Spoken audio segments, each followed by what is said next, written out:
Hi, everyone at the Creator Lab. It's our last panel of the day and one that I could not be happier to end on.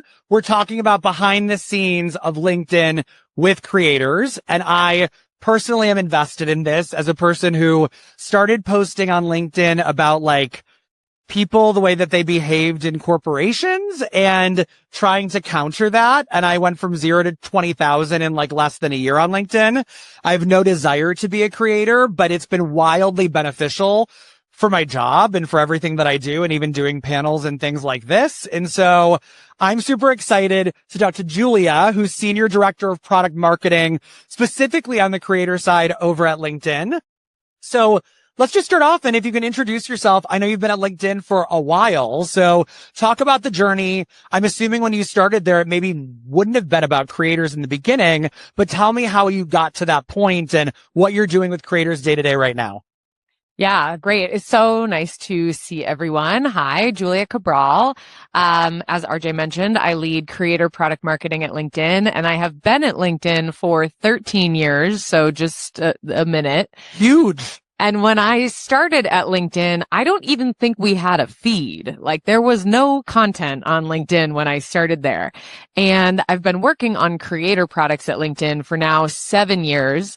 And so back, 5, 6 years ago, if I said to a friend, well, have you thought about posting that on LinkedIn? They would look at me like I was insane. People just didn't get well, why would I post something on LinkedIn? It's just for jobs, or a humble brag announcing my new job. But I'm really, really encouraged because I think just in the last, I'm going to say a few years, content on LinkedIn is thriving. There are people like you who have just sort of stumbled their way into it. And we are more and more seeing the bigger names come over to LinkedIn as well. And the content ecosystem just continues to blossom. And from my perspective, LinkedIn is really just this place where anyone with expertise and lived experience can share a little peek behind the curtain and teach other people in their industry, in their field, something that can help them in their day-to-day job. And it just builds this really nice reciprocity and helps all of the professionals out there get better and smarter at doing their jobs every single day. So I'm loving the creator momentum, and it feels like it's a long time in the making, but happy to be here. What I love about LinkedIn right now, and I'm not being paid by LinkedIn, I'm just a personal fan, but what I love about, yes, you've not hashtag ad. When I go to LinkedIn, sometimes the feed will remind me of Facebook from 15 years ago, 10 years ago, in the best way possible, where people are posting meme culture, sometimes around corporate stuff, sometimes around creator culture, sometimes none of that at all. You see people's new wins in their jobs and the ways that they celebrated. You see the deep stories, the passionate stories of what people have gone through in their work, being vulnerable and getting community. So I just think it's incredible. How has it been from your perspective to see the feed go from not existing to now seeing it be so many different things for so many other people, where I don't even think about it as a job platform the same way anymore? Well, and I've lived it. So maybe 5 years ago, my boss called me on a Friday and he said, "Hey, Julia, I got some feedback from our C-suite that you're not going to like," which was not the start to my Friday I wanted.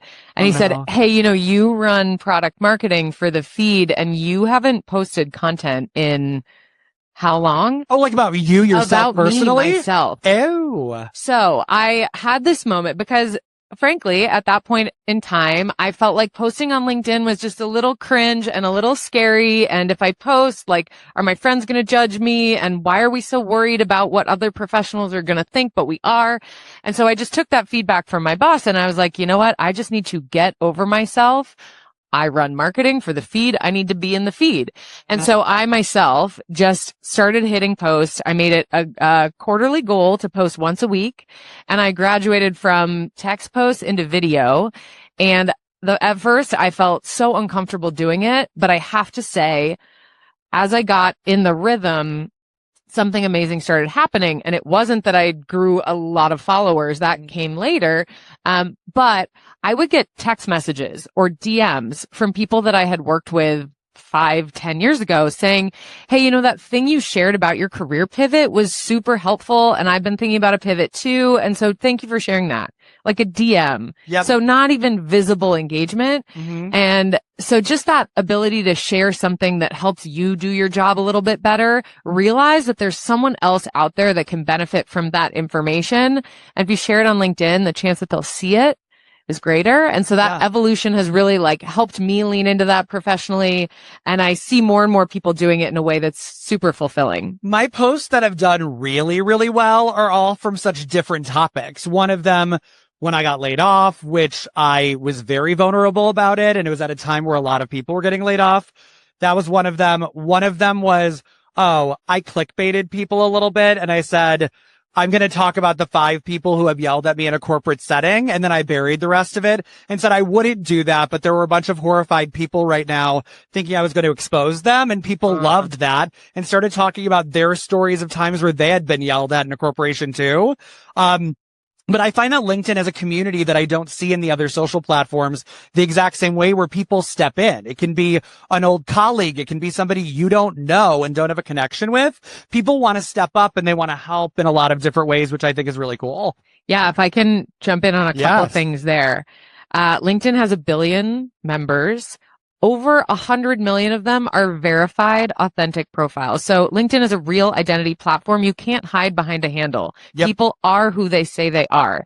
So followers are not created equal. You may have more followers on YouTube or Instagram, but your followers on LinkedIn are real people. And by the way, they're the real people who work at brands, who make purchase decisions, who might be the person that could unlock your next brand deal. So we've really encouraged creators over the last few years to think about their audience on LinkedIn differently and realize that it's a quality game, not a quantity game. I will say there are some things on LinkedIn that do really work. And one of those is a great hook. Yep. And having a great hook is just a great writing or filming practice. So I'm not surprised that your teaser of 5 people that got you in trouble worked well. Everything has a hook that I write because it works. I mean, it does. And then there's substance. You're just getting people to pay attention to it. Now you were just talking about creators and them coming over. A creator that I think has done an incredible job at it is Brooke Monk. I'd worked with her when I was at Nickelodeon and for a few other things, but I knew her from other platforms. And then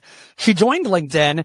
And I think what's amazing about it is she's connecting with brands directly. And I know her manager very, very well, Devane. He doesn't care about it. He wants her to be out there showing the success of the brand work that she's done so other brands notice it. I will say on my end, and it's very, very different, but like, I run a management company for creators. When I reach out to people, because I have a following, it gives me a legitimacy where people respond to it. So I can only imagine how that works with somebody like Brooke or Hannah Stocking just joined in the past few months, who I know and have worked with very well. So like there's a lot of opportunity there. So talk to me about a creator that is not necessarily like a LinkedIn native creator, and what is the benefit for them to go over to LinkedIn and start to post there beyond just the direct brand connection? Because I know there's a lot. Yeah. So I would say like we're really trying to think about 2 different types of creators here. So one is the big names who have big followings on other platforms.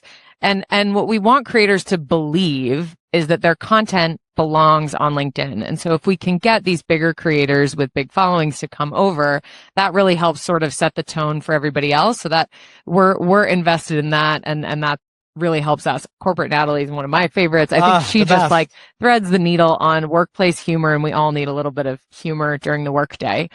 So that is a super important sort of piece of where we're going.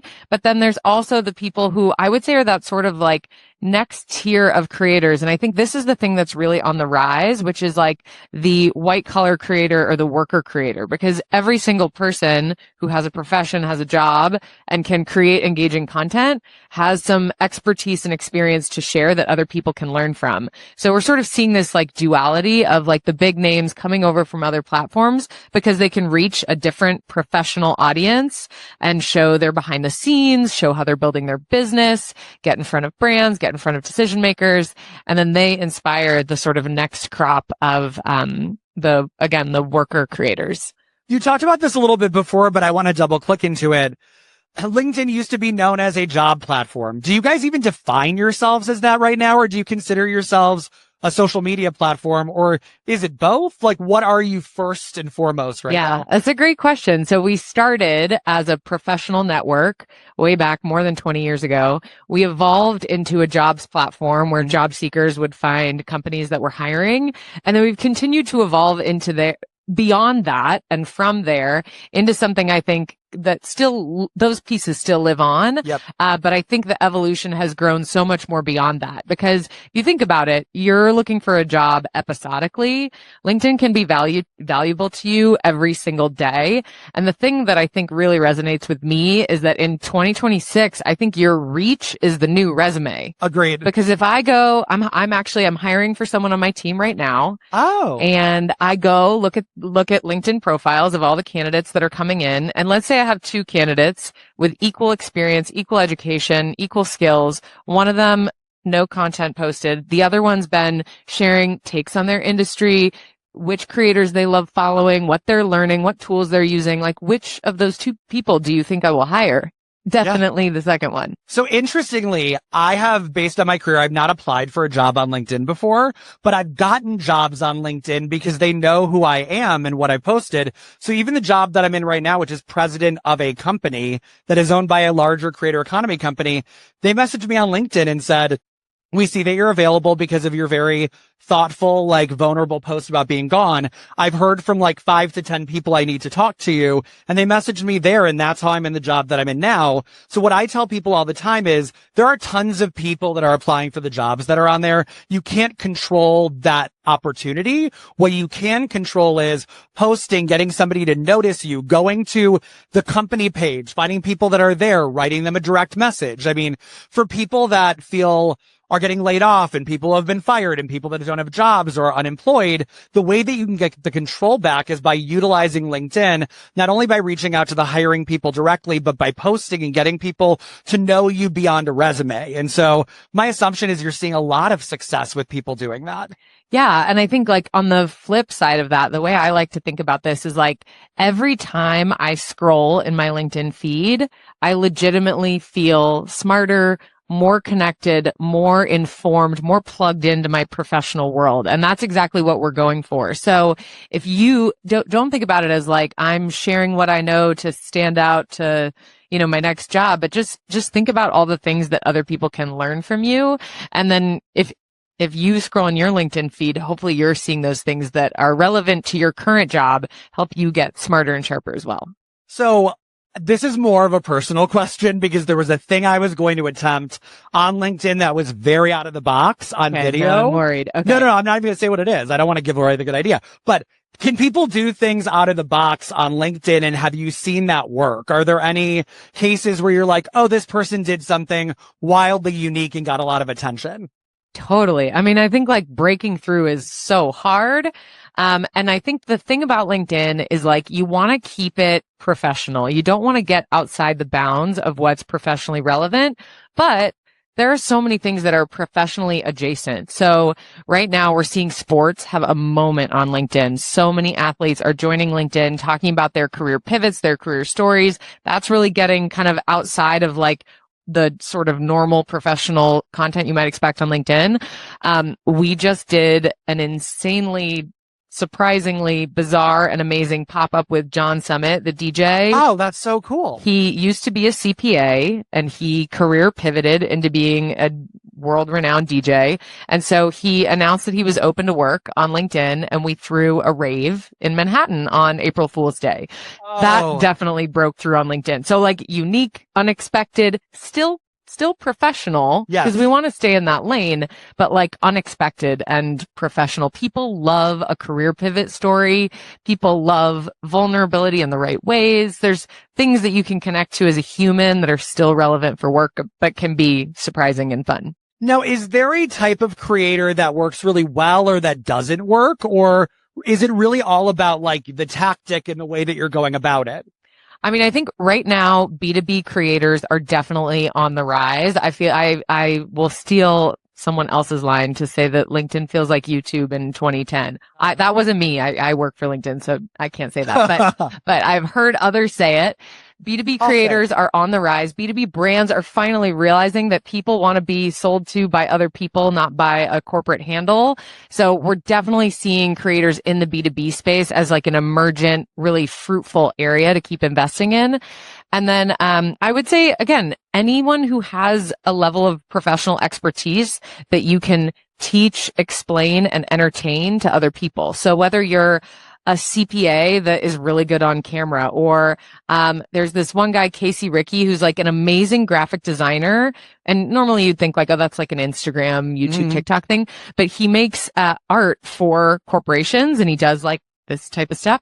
His LinkedIn content is incredible, and he makes so many deals through LinkedIn. So it can go so many different directions. I think the things that work really well, naturally B2B, that's like the most obvious fit.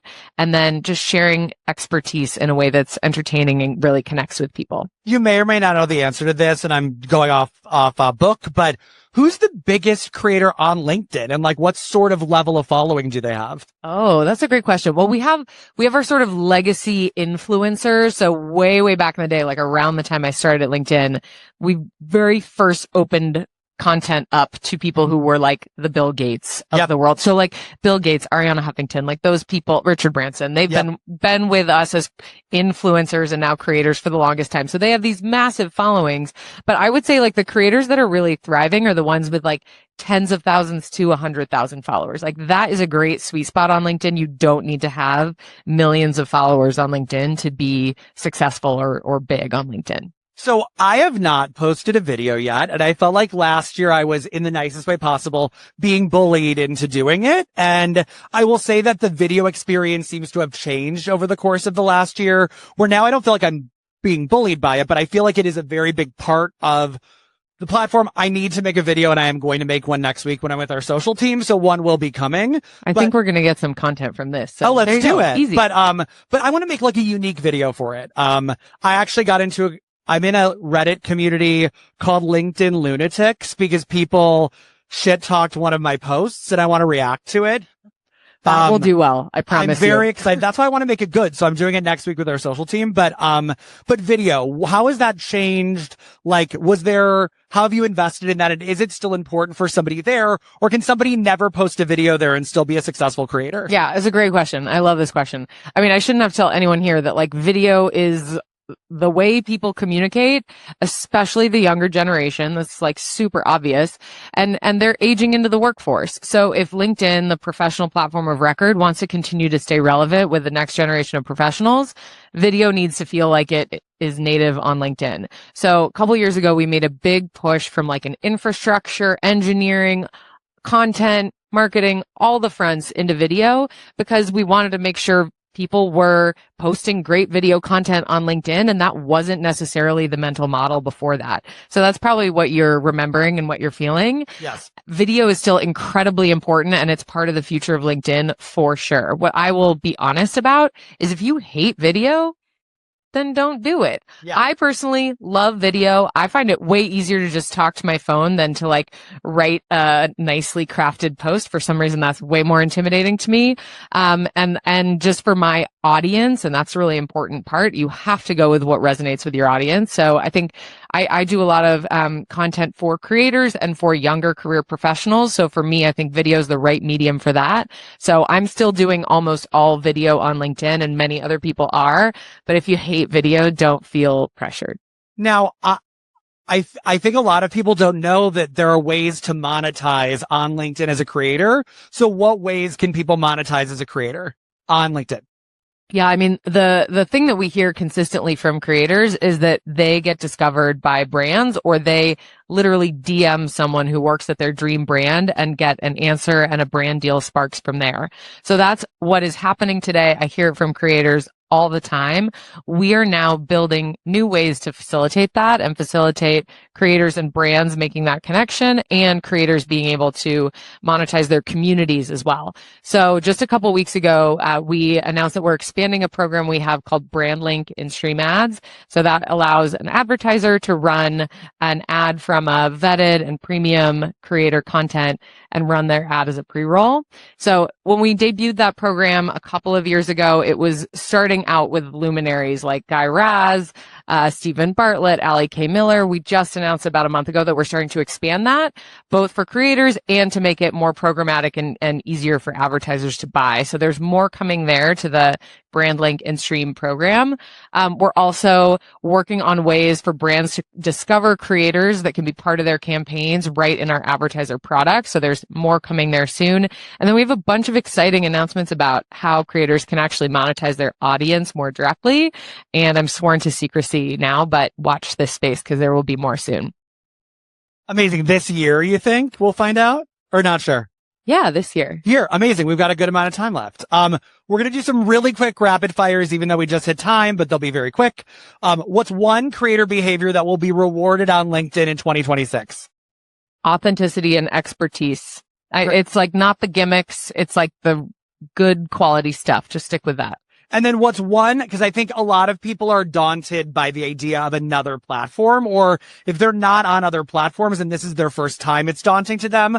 What is one small experiment that somebody can do today if they wanted to, or tomorrow that they wanted to do, that would enter them into this space in a not intimidating way? Okay, I'm glad you teed me up for this because I wanted to talk about comments. Oh. Comments on LinkedIn are incredible. Because it's a real identity platform, they stay way friendlier than on other social platforms. Comments are growing more than 24% year on year on LinkedIn. And that is the single best way as a creator to get in front of other people's audiences. Like, we probably have a few mutual connections. If I comment on your post, your network, your broader network will see me. Now, the key there is I have to say something insightful that would make them want to go to my profile and follow me. Just be like, okay. Right. Yeah. Can't just be like, good job, RJ. But comments, don't sleep on them. That's a great place to get started too, especially if you feel intimidated by LinkedIn. So the fact that, so I do this every time before I'm about to post, I go start liking and commenting and writing substantive things on posts that matter with audiences that are not mine before I post. And then the post goes up. That strategy is something that can work based on everything. Exactly. Yeah. Love it. Great. Amazing. Well, we do not have time for a Q&A, but if anybody has any questions, we'll be off to the side. I'm happy to stick around. Would love to chat. So thanks for being here. Appreciate it. And thank you. We know it's the end of the day. Thank you for being here. One more day of Creator Lab tomorrow. We'll be back. I will be hosting again. Come on over. We'll see you then and have a good night and don't drink too much.